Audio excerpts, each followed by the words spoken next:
A warm welcome to the Monday edition of the On the Tape podcast. I am Guy Adami. I'm always joined by Elizabeth Young Thomas, that of SoFi. Elizabeth, how are you? Good morning. I am well. Another Packers victory. We squeaked it out this time. You It was know, a in the NFL, dramatic, Elizabeth, dramatic as you fashion. know, there are no style points. So a win is Yeah, a win. And in the record book, it doesn't matter. As they say in baseball, it doesn't matter if you have a squib hit or a line drive. It all looks the same in the box score. Dan that's right. Nathan, by the way, is basking in the glory of another good weekend for him in terms of his NFL prognostications. So he's off doing other things. So it's just the two of us. And as we get into it, let me first say, congratulations to the Yankees and the Dodgers playing for their 12th time in World Series, the first time since 1981. I know that thrills you to no end, EYT. Well, it does. I mean, the Mets took the Brewers out, and I still stand by. I don't think they should have been in the playoffs at all. So I'm glad that they're not going to the series, and I'm excited to watch the Yankees and the Dodgers. As Cheering in, for the Yankees, of course you obviously. are, because now you're a New Yorker and Yes. you're wearing your stripes, as they say. So let's get into the market because last week, another one of those weeks where the market just sort of levitates. As we're sitting here now, we have an S&P around 5860. I think the high was made last week, 5878. Not a lot happening. You have a VIX hovering around 19 or so. But before we get into some of the things that I read and you read over the weekend, what's striking me as most interesting, and clearly the market doesn't care, but you have 10-year yields now up around 4.13%, which is interesting. Highest levels we've seen, obviously, in quite some time, and up markedly since the Fed lowered interest rates in the middle of September. So, thoughts on that? Yeah, well, what I would say about the market last week and even right now, we're sort of hovering at this boring but elevated level. And as we approach an election, we've got, I think, people anticipating that we will have a big piece of uncertainty behind us soon enough. And maybe that's driving some optimism. We had really good earnings from most of the big banks. That's driving some optimism to kick off earnings season. This is one of the busiest seasons in earnings. So this week and next week will be very busy. But if we look at yields, so here's the first thing that I want to talk about. The fact that 10-year yields and 30-year mortgage rates are very closely linked. So there was a lot of speculation that as the Fed started to lower rates, it would loosen up the housing market. We wouldn't have this big freeze. But now here we are again, as you pointed out, 10-year yields I'm seeing at 414 actually this morning, which would put mortgage rates at roughly above 7%. So you usually add about 300 basis points to that 10-year yield and you get a 30-year mortgage rate. So if mortgage rates are continuing to move up, we'll have a housing market that seizes again and perhaps prices that stay elevated, which is not a good look for inflation. But so far, stocks don't seem very bothered by this rise in 10-year yields. And I think because the signal that they're taking from it is that it means the economy is strong. We've gotten some pretty good economic surprises, both in jobs. Inflation was hotter than expected, but still shows that there's healthy demand. It didn't freak people out too much. So, with these economic surprises being positive, a rising 10-year yield, right now the stock market is interpreting that as this being an environment where things are stable and growing and everybody is fine. Yeah, I think that's exactly right. The market's interpreting it as economic growth. The economy is on stable footing. Clearly, the market is on stable footing. So higher rates at this point are a function of things being good, not necessarily a harbinger of something. But I do find it fascinating that since that Fed rate cut, yields have maybe outside of one day or so yields have only gone higher in it, and they've done so in a pretty meaningful way. So I will continue to watch the TLT, see how that trades. That's trading now below 93 for the first time in a while. And I think the level of support that I think you have to watch is that July low of about 90 or so. So personally, I think that's going to be interesting this week. And in terms of earnings, I think as we're sitting here now, about 75 or so S&P 500 companies have reported. I think 75% of those companies have beaten earnings expectations. Netflix was a huge winner last week, and we've talked about Netflix many, many times over the years. But, this week, and I'm not asking you again to opine on individual names, more so the importance of them, if any, for the economy. But you have GM tomorrow before the bell, and, GM is its own stories. But Coca-Cola before the market on Wednesday. I think, Elizabeth, it's going to be interesting. Again, I'm not looking for you to sort of dive down into the stock, but more so their ability to continue to sort of move the cost to the consumer and continue to enjoy margins, or we're going to start seeing these headwinds start to manifest themselves in these earnings releases. So thoughts on that? Yeah. So what's interesting, you think about a company like GM, you would expect that it falls into something like industrials, right? It actually falls into consumer discretionary. One of the things that is interesting too about this morning, I tweeted this out in a chart. Sectors leading so far in the fourth quarter. Obviously, we're not even one full month in, but the sectors that are leading so far are ones that we would call cyclical sectors. So we've got financials, energy in the lead. Infotech is number 3, and then industrials number 4. So that's a pretty big shift in leadership from last quarter and even much of the year where we had defensives showing up as the number 1 and number 2 spot in those sector groups. So again, that reinforces that the market is looking, I think, to earnings season for big industrials companies, the bellwether companies for activity in our economy to really pull through and give good results. So I think that's important to watch. And then when you look at Coca-Cola, so first of all, thinking about consumer staples. Now, consumer staples is a sector that's done well this year. It hit overbought conditions for a while, but then stayed there. And people rang the alarm bells. It's overbought. It's too expensive. And I do still think they're expensive. But when you look at, and we've talked about this for the last 2 years, Guy, when you look at consumer staples companies talking about raising their revenue being so strong, it really was about raising prices, passing those costs through to consumers. So now here we sit at a time where inflation is down very, very far from its peak, but not negative, obviously. And we're kind of hovering at this, is it going to go back up scenario? Is it too hot again scenario? I don't think that you're going to see companies like Coca-Cola get an excuse to pass through those costs anymore.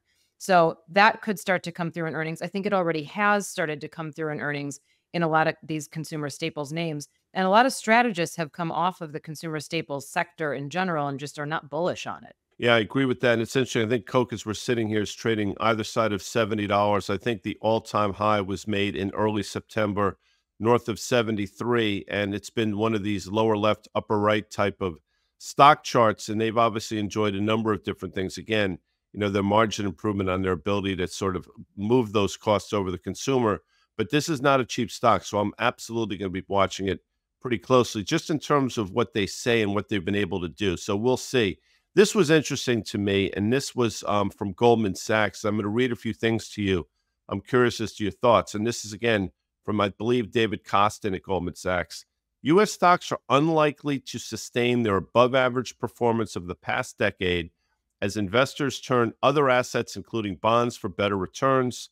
The S&P 500 index is expected to post an annualized nominal total return of just 3% over the next 10 years, according to the analysts by strategists, including the aforementioned David Costin, compared with 13% in the last decade, and the long-term average has been 11%. So a market underperformance, they think, over the next decade. They also see a roughly 72% chance that the benchmark index will trail Treasury bonds and a 33% likelihood they'll lag inflation through 2034. To me, this is obviously they didn't do this over the weekend. This is something that they spent some time putting together. That's a pretty interesting report out of Goldman Sachs. Yeah, this report I think came out actually on Friday, maybe Friday afternoon, which Danny Moses would call what, a Friday night dirty? Friday night dirty. Friday night dirty. So this is surprising to me because Goldman, as far as I remember, has been pretty bullish on the economy and has been one of the firms on the street that has been more constructive over time. So this report is surprising. Here's some nuances in it though. So they're using a bunch of different variables to make these predictions. They've got things like starting equity valuations, market concentration, US Treasury yields, S&P return on equity, yada, yada, yada. Later on in the report, what you find is if they remove the element for market concentration, it actually sort of nullifies this whole takeaway. So it would say, all right, if market concentration isn't actually a problem, right now our model is telling us that it's a problem because market concentration cannot persist. And basically what it's saying is that stocks or companies that have really strong earnings and revenue growth, cannot sustain that for another decade into the future. Okay. That's what's caused market concentration. So their model right now is telling them that market concentration presents a risk to forward equity returns. If they take that out and say, you know what, but our model is actually not great at predicting whether or not that's going to be a problem, and market concentration is not as mean reverting as valuations, which means it could stay like this for a long time, that sort of negates the report. That's the biggest question mark. And that's the thing that we've been talking about. We've been talking about it on this show. I think everybody has been talking about it. The concentration of the Magnificent Seven stocks, or even we took it up to 10 at some point. We know that the S&P has been driven by those large cap names, particularly the tech exposed or tech adjacent names. If that can persist because we've got this big period of technological advancement and change, then perhaps it's not as big of a warning sign. That's what happened in the 90s with the Hmm. internet. If we have a similar situation here, this wouldn't be as big of a warning. But I do find it surprising and I do find it notable that Goldman is the one that came out with this report warning against equity returns. As am I. And again, you've obviously been able to sort of look at the nuances of it. That's why I asked you. But still, to your point, it's a fascinating report out of a house that's been, overarchingly bullish for quite some Right. time. So it's just something to keep in mind. Now, we don't talk about politics here. I don't enjoy it at all, but Thank we goodness. do have an election coming up, I think within the next 2.5 weeks or so. So what is it, 16 days or something like that. With that said, it appears as though, and again, I want to be very careful here, but the way the market is moving and the way some of these sectors are moving is an indication that the market is betting on, former President Trump emerging victorious. That's what it appears to be, so the way I look at it. Financials have obviously done well. Now, to your earlier point, financials have done well because their earnings are good, but there's seemingly something else going on. So you look at these things very closely as well. Do you think this is the market sort of making its bets ahead of this election? And, does it make sense in terms of what we're seeing? I'll throw Bitcoin in that mix.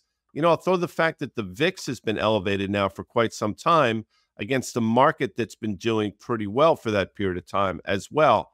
All indications to me that the market at least seemingly thinks that, again, former President Trump is going to emerge victorious. Thoughts on that?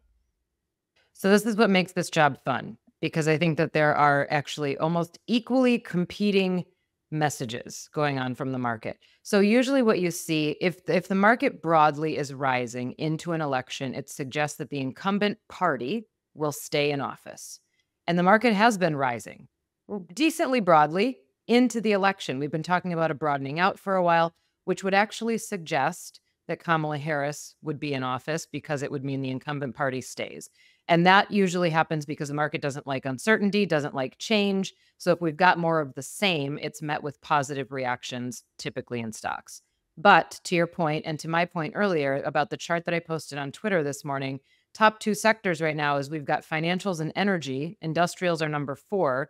Some of that, if we just take earnings out of this, right? We don't have a lot of energy earnings. We don't have a lot of industrials earnings yet. We've got some financials, but take earnings out of it. The expectation would be that if Trump were in, you'd have fewer regulations on financials, which would be positive. You'd have perhaps something that was more of a tailwind for fossil fuels, perhaps positive for energy companies, right? And then industrials, again, fewer regulations, maybe bringing manufacturing back to the US. So there are things that are telling us that maybe these sectors are leading because the market's expecting Trump in, or maybe the market is broadly up because it's expecting the incumbent party to win. I still think that the market is sending kind of a toss-up signal here. Feels that it's fascinating that you mentioned about the incumbent party, and I guess that's historically true. But what's also sort of a bit of an anomaly here is would she count as an incumbent here? Again, there's so many odd things going on, but when I see the moves out of Bitcoin and obviously some of the banks and the thoughts of potentially less regulation and those types of things, seemingly that's the market is making its bets on the back of that. We'll see, but some of the other things that the market's been making their bets on is what's been going on in China. And again, they slashed their LPR, their loan prime rate, down to 3.1% on the 1 year from 335. The 5 year was reduced to 360 from 385. This was widely expected, but I think even a little more so than the market was anticipating. Again, they talk about it to bolster their economy.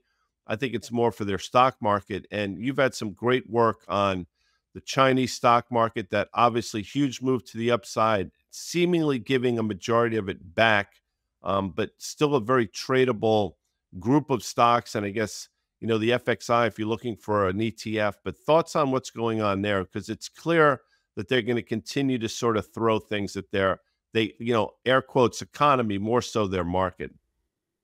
I think China's going to continue to stimulate until it works. And it hasn't worked yet. It's also not been very long, so it's hard to know when it's actually started working. But as I've talked about before, we've got an economy in deflation. You can't get the stock market sustainably in a gain period unless the economy exits deflation. Okay. That is the biggest thing that we have to get out of. And I think they will continue to stimulate until that occurs. Now, it's not going to happen overnight. And I do still think that they have to target other parts of the economy. Part of it is that they want the consumer to continue to spend or spend more, because the Chinese consumer has been a pretty big disappointment, not just for China, but also around the globe in a lot of different luxury brands and so on and so forth. So they want the consumer to spend. Right now, what it seems to me is that they're just trying to pump liquidity into the system, trying to make liquidity more available and create higher velocity of money around their economy so that goods and services are changing hands, consumer activity is picking up. I don't think this is enough yet, and they may have to go more directly at the consumer. They also still need to really target that property market and get that out of a deflationary spiral. So I still think China will continue to stimulate, continue to try tools until it works. I think right now, to your point, they are trying to do what they can to, and I mentioned this before, put lipstick on a pig and prop up the equity market and give the illusion that because stocks might be going up, the economy is healthier. But we know that stocks are not the economy. And the economy over there is really what the problem is. It's not necessarily the stock market. The stock market is really just the vanity That's right. of the economy. So they need to fix the underlying problems. I think they're going to keep trying. For those playing the home game, I think if the FXI were to get down to sort of 27.5, 28, you fill a bit of a gap that was created on the upside. So I look for that to be support. The same thing with Alibaba. I think 95.5, 96 gets you to fill a bit of a gap as well. So I think Elizabeth is right. I don't think the trade is over. I think the volatility is going to continue, but I think you have to figure out your entry point on the long side as we get down to these levels. So that's just something to watch. This week, we have some economic data. We have some Fed speak. I think Patrick Harker from Philadelphia is speaking tomorrow. Michelle Bowman speaks. I think Beth Hammock speaks. She's from the Cleveland Fed. So some Fed speak for sure. But, it's interesting. On Wednesday, you get the Fed Beige Book, and this is something we rarely talk about, but I'll throw it out there to you because I think this potentially could be, market moving, giving some of the dichotomy within the Fed. So thoughts on the Beige Book, if any, on Wednesday? Yeah. So first of all, what the Beige Book is basically actual businesses around the country reporting what they're feeling and seeing in the economy. So a good example, I don't know if everybody remembers, I think it was about a year ago, the Philly Fed Beige Book came out and reported that Taylor Swift had a really big impact Yep. on their economy. And it was hotels that were reporting this because of concerts that happened in the city. So it is the businesses that are actually boots on the ground, seeing what's happening in their cities. So it is a good litmus test of what's actually going on Main Street, so to speak. Now, we've had conflicting signals in this cycle before. I do think it could be a market moving event in a brief period because it could be another one of those conflicting signals, right? We've had, as I mentioned before, some positive economic surprises that have driven the 10-year yield up. And that is absolutely true. We can't argue with the data. The data has told us jobs are still strong, growth is still strong, the consumer is still spending, inflation isn't out of control. There are a lot of good things happening in the data. But then we get these conflicting signals sometimes. We've gotten it before from the small business surveys. If we get it from the Beige Book of companies that are actually doing business in their towns, in their cities, and it says, you know what, things are not great. We're not seeing as much foot traffic. We're not seeing the demand, or we need to lay people off. We're strapped for cash and we have to start cutting costs. Those are some of those conflicting signals that the market cannot quite figure out and can't quite grasp onto. Okay, you know what? We did it. We've secured the soft landing. So those things, I think, are part of why the VIX has stayed in that 19 to say 21 range for some time now. Wednesday, we have existing home sales in the morning, 10 a.m. And then Thursday, we have new home sales at the same time, 10 a.m. And I mention that only because obviously the underlying strength of this housing trade continues seemingly with rates going down, rates going up, unemployment rate ticking higher, ticking lower. So I'm absolutely going to watch to see if these numbers if we can glean anything whatsoever from the housing market. So thoughts on that? Well, I mean, we'll see. And I talked about this before. If 10-year yields continue to rise, it means mortgage rates have gone back up again. Refinancing rates go back up. There was some data last week about mortgage applications coming down pretty hard. So we might see some disappointing news from existing home sales and new home sales. Existing home sales is going to be the more sensitive one to that. But if I'm looking at the data right now, both of them are actually expected to come in higher than last month. So it would be extra disappointing, right? If we missed on expectations for existing home sales or new home sales. But again, I won't be surprised because mortgage applications came in pretty weak last week and we've had this renewed rise in mortgage rates again. Not surprised if people just sort of sat on their hands for about the last month or so. If you sit on your hands long enough, they get numb, That's and then true. that's a problem. I sit on my hands because I don't have a large rear end, so it sort of helps to ease the blow or create a bit of a cushion. But that's neither here nor there. But I will tell you something in terms of easing cushions. If you've been bullish of gold, that's something that's worked for you for quite some time now. And I continue to watch the gold market rally again in just about any environment that we can come up with. It's stimulus out of China, yields going higher, dollar going lower, dollar going higher, dollar yen having extraordinary moves both up and down. And this has all taken place over the last few months. But gold, outside of that sell off on August 5th, where everything was sold off, has just been hanging in like a champ. And again, I'll say this, in through the lens that I look at, this is sort of a harbinger of something coming that's not going to be particularly good. Other people look at it much differently. But thoughts on the gold market, because I know you've been bullish for quite some time. I have, and I remain so. And it's one of those things that it's like, gosh, it's up so much. And this is an asset that shouldn't be up this much. It's a defensive asset. It's supposed to be slow and steady. Why is it seeing all these gains outperforming the broad indices?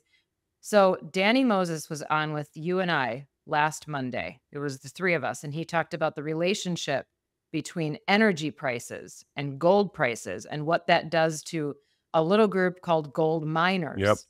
Gold miners have had a heck of a week, and they are now up year to date. The GDX is up 40.6%, now outperforming PHYS, which is the physical gold spot, and GLD.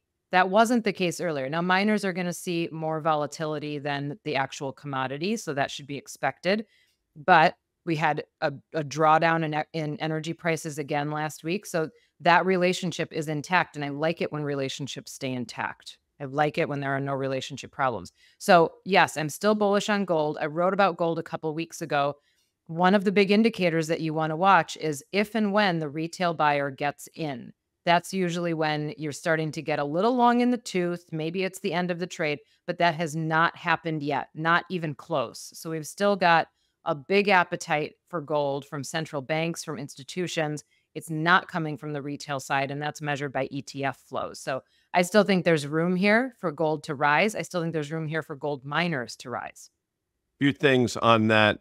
Julia Roberts, who is a wonderful actress, she has very large teeth. So one would say she's a bit long of the tooth as well. But it's funny that somehow she's still very attractive, and I think she's a She's fantastic beautiful. actress.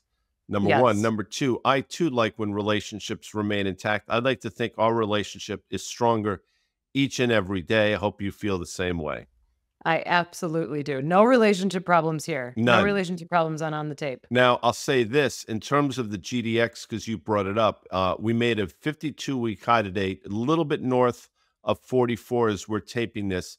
That previous high, now we're nowhere near the all-time high. I just want to point that out. But the last time we're at these levels was August of 2020. So we're right at what should be significant resistance. But I will tell you, with an S&P at an all-time high, and we've established that, with the gold market at an all-time high, these mining stocks to me are still significantly underappreciated and undervalued. And I think the longer gold stays here, I think the more the market's going to realize that, hey, wait a second, there's opportunities. And not every gold miner is created equal. You may be familiar with my clam. The A in my clam is Agnico Eagle Mines. That comes out AEM, and that's done extraordinarily well. So I'd say keep an eye on that as well. And before we get out of here, you sort of dance around energy, but the energy stocks, if you look at the big cap integrated, for example, ExxonMobil, I think last week made a new all-time high. Those names are hanging around. Now, some obviously trade better than others, but there's still some underlying strength in an area where the underlying commodity has been very volatile over the last, forget about the last couple of weeks, the last, 8 to 9, 12 months or so, Elizabeth. Yeah, absolutely. I mean, energy stocks saw a little bit of a boost as the dollar was falling. So if I'm looking at Exxon right now, up 20% on the year. Chevron only up 1.5% on the year. So obviously, this is not a homogenous group. But I do still think that energy stocks can catch a bid, especially going into 2025. They've been such an underperformer this year. And if money needs to come out of some of those highly valued places, Guy, I know you've talked about this, where is it going to go? I think one of the places that it's going to go is healthcare, because if you're taking money out of growth stocks, you're still looking for growth elsewhere, just more attractively priced. And the pharma and biotech part of healthcare could see some of those inflows, but energy might be another place.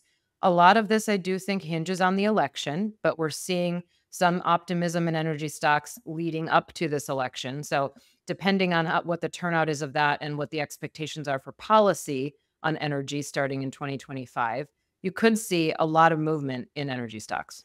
Movement is always good, especially when you reach my age. I'll just point out, just because, and I'm not going to ask you to opine here, but I've been waiting for a bit of a turn in Boeing, and the news, each and every time they say something, the stock seemingly goes lower.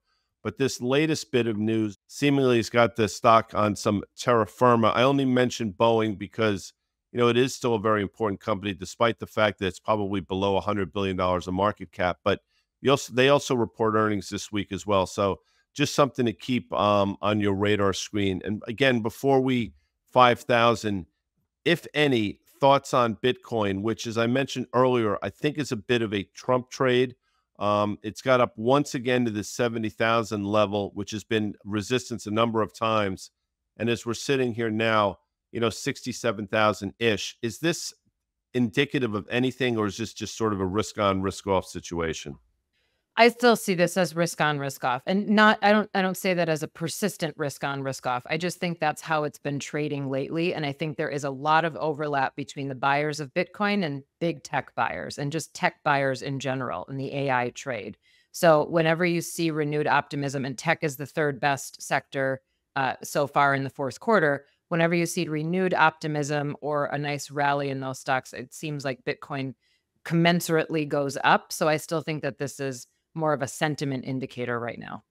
Aaron Rodgers, who is now the quarterback of the New York Jets, finds himself at 2-5 on the wrong side looking up in the AFC East. I still think there's some hope in Jetland, as I think they just signed Reddick, and he'll be in camp, I believe, today. So there is hope. They play the Patriots of New England this weekend. The Giants find themselves just in a state of complete disarray. But we have the week to sort of talk about a World Series, which will begin in Los Angeles at Chavez Ravine on Friday before we come back to the Bronx next week, Elizabeth. So a lot to look forward to on the sports front for sure. Will you go to those games? Will you go to the Bronx? I've been to the Bronx. I was actually born in the Bronx, Uh-huh. but I probably not be attending. Somebody like Dan Nathan, who has seemingly the deepest pockets known to man, as he goes to every event known to mankind. He's got friends in the right places or Apparently something. so. I'll probably be watching it from the confines, the serenity of my own home. But what, who am I? Yeah. Well, go Yankees. I wore my Yankees hat yesterday, Of just so course you you know. did. Of course you did. When are you joining us this week on the market call? I believe on Wednesday, if I'm not I mistaken. will be there on Wednesday, IRL. And when can the folks see you on CNBC at all this week? You can see me on Halftime Report, the HTR, on Thursday this week. Well, it's a must-watch TV when you're on, Elizabeth. Thank you. This week we have Market Call Tuesday, Wednesday, Thursday. The On the Tape podcast will drop on Friday. But what I ask all of you folks here now is go to the Risk Reversal YouTube page and subscribe. It doesn't cost anything, and we're trying to get to 100,000 subscriptions by the end of the year. That's a goal we've set for ourselves, Elizabeth. Good for you guys. I like goals. You like relationships and you like I like goals. relationships and I like goals. Folks, Relationship goals are even better. well, our goal is to continue this relationship in a meaningful way. Thanks for joining us. We'll see you tomorrow for Market Call.